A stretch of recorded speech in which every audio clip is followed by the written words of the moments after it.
putusannya diputus, maka itu dianggap ya berarti pelanggaran etik, tidak bisa mempengaruhi putusan pengadilan. Nah ini menurut saya kekosongan hukum ini cukup berbahaya bagi MK, artinya ke depan akan dimungkinkan. Nah yang jadi persoalan, bagaimana kalau nanti dalam putusan PHPU terjadi hal-hal seperti ini?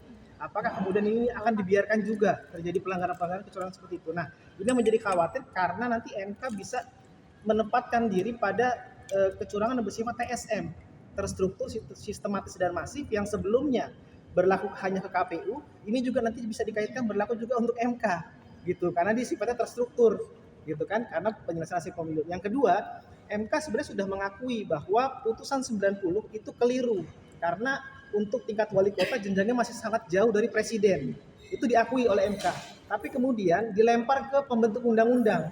Nah, ini saya khawatir pertimbangan hukum ini malah semakin meyakinkan masyarakat bahwa putusan 90 memang hanya untuk calon yang berkepentingan gitu. Nah, ini bagi saya cukup mengkhawatirkan karena nanti semakin terjadi penolakan-penolakan karena akhirnya terbukti bahwa dalam putusan 141 MK mengakui bahwa seharusnya yang tepat adalah gubernur karena jenjangnya tidak terlalu jauh dengan presiden. Nah, tapi kemudian dengan putusan 90 itu kemudian dibiarkan dan dilempar kepada pembentuk undang-undang, kalau mau berubah silahkan dirubah lagi, tapi nanti untuk pemilu 2029. Nah, ini semakin menguatkan putusan 90 itu diputus hanya untuk memberikan karpet kepada calon yang berkepentingan, yang mempunyai konflik kepada ketua MK yang terdahulu. Nah, ini catatan yang kita catat dan kami tetap menghargai putusannya, tapi ya kami lagi-lagi cukup menyayangkan beberapa hal catatan tadi sehingga bagi kami ini belum bisa menyelesaikan persoalan pemilu, karena harapan kami sebenarnya putusan ini bisa menjadi satu-satunya penyelesaian yang bisa menguatkan legitimasi pemilu ke depan. Tapi dengan adanya pertimbangan hukum seperti ini kami malah khawatir nanti ini akan menjadi bola liar lagi dalam hal perdebatan-perdebatan politik yang bisa mempengaruhi penyelesaian hasil pemilihan umum begitu.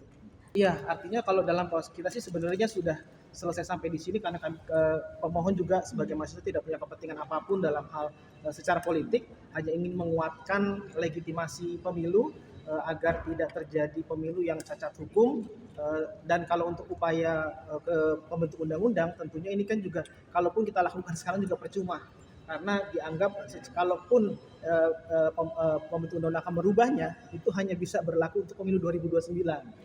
Jadi ya sudah, bagi MK putusan 90 bisa digunakan untuk pemilu saat ini, menjadi dasar hukum saat ini, walaupun MK juga mengakui bahwa putusan itu keliru pertimbangan hukumnya, lalu kemudian juga sudah ada konflik kepentingan, tapi kemudian menjadi dimaklumi.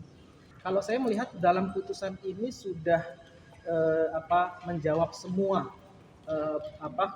perdebatan yang ada di publik saat ini, semua sudah dijawab. Nah, saya khawatirnya, harapan kita sih mudah-mudahan MK bisa seperti itu ya, bisa mengkoreksi di pengujian formil, walaupun tidak ada hukum acara pengujian formil untuk mengkoreksi putusan, tapi mudah-mudahan itu bisa seperti pendapatnya Prof. Arief dalam sidang panelnya mengatakan bahwa ini merupakan upaya progresif.